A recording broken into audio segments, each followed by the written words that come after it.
People who crash out over words typically don't have any money. They have nothing to lose, so they fight for just about everything.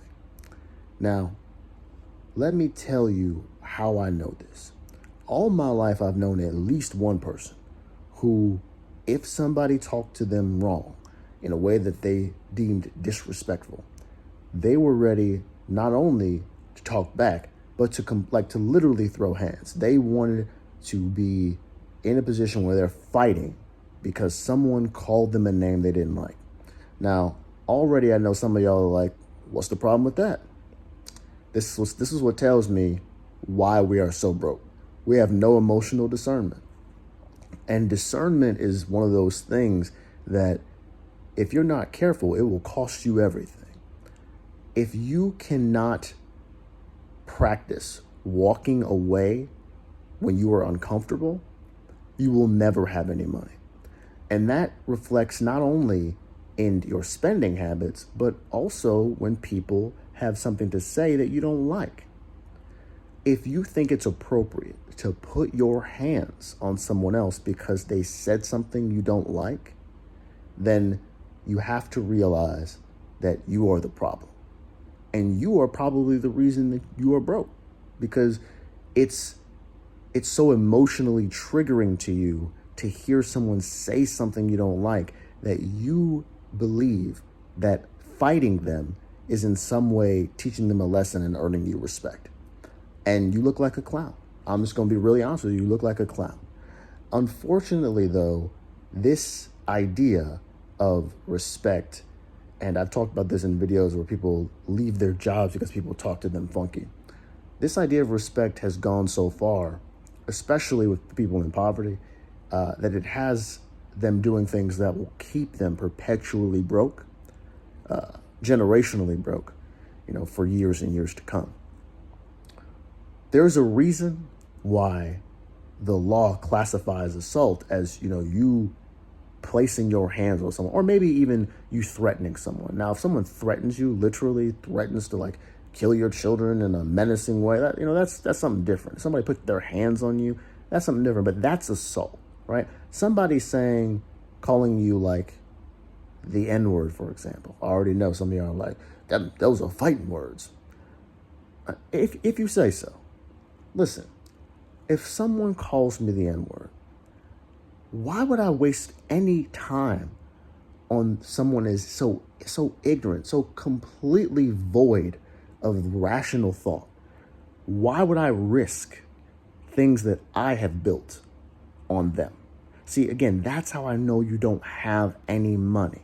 You don't have anything to lose, because if you had worked hard to build up your assets, then there would be no question in your mind that someone so small shouldn't be able to impact the work, the tireless effort that you're willing to put in to get yourself in a better financial position.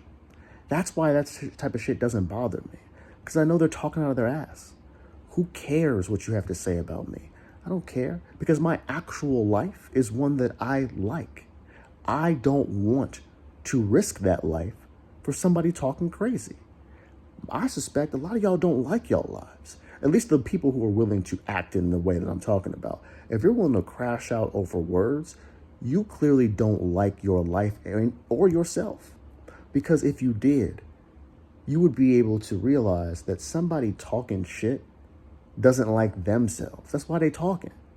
They're talking because they are looking for a reaction out of you to make themselves feel better. Why give it to them if your life is as good as you think it is, right? It isn't. And that is why you're willing to crash out over it, because that is all you have. This validation that you think you're going to get by showing other people that you are not somebody to be fucked with. All that's going to lead you to is being broke and probably in prison. It's interesting.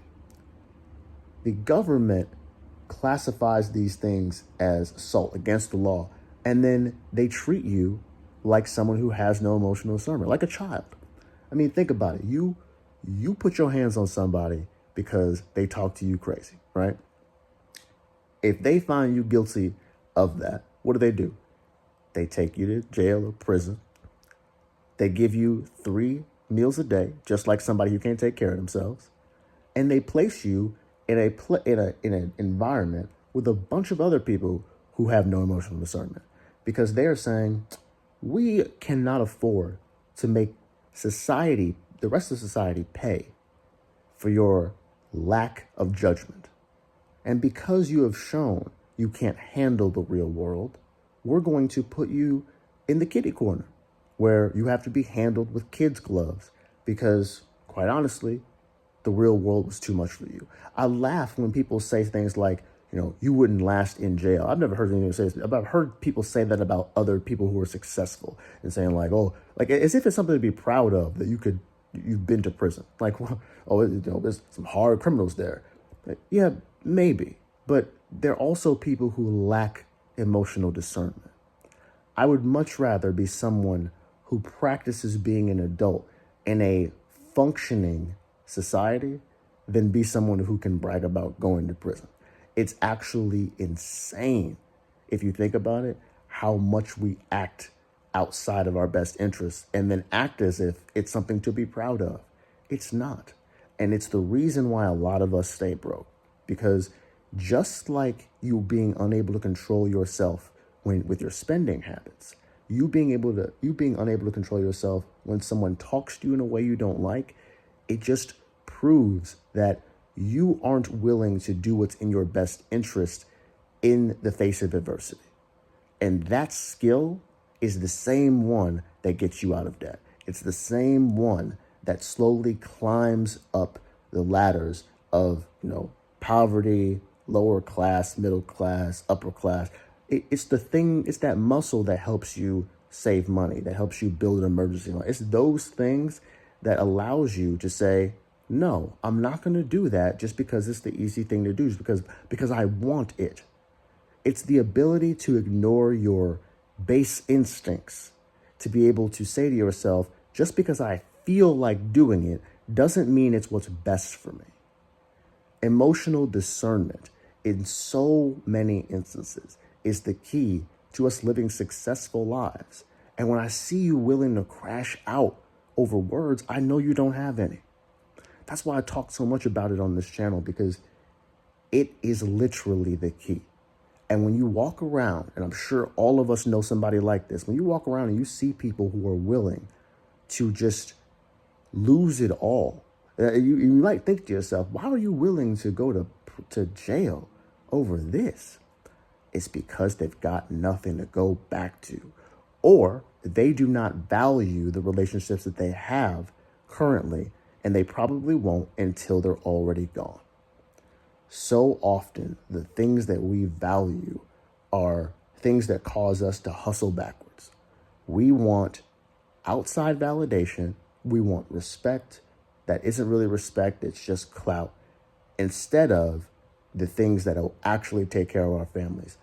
Resources, opportunity, the money. We say we want to get to the money, but all the things that are required to actually get there and keep it, we are unwilling to do. If you really want to win in the money game, number one is emotional discernment. You got to be able to tell yourself no before you go out into the world and start playing the money game. Because if you can't control yourself, you will never be able to control anything else. So next time somebody calls you a name, somebody talks to you funky, just remember, somebody who's willing to do that is looking for something out of you because their lives are fucked. Don't give it to them. Understand that your capacity should be reserved for the things that matter to you in your life. And other people's comments, no matter how petty, how rude, how racist, they're just so small. And I don't spend my time on small people with small ideas. And honestly, neither should you. That's all I wanted to say to y'all today. Practice emotional discernment so we can get to the money. Because if we really want to win, we can't spend time on those who are looking to bring others down with them to the losers column. Don't even stand for it. I'll talk to y'all later.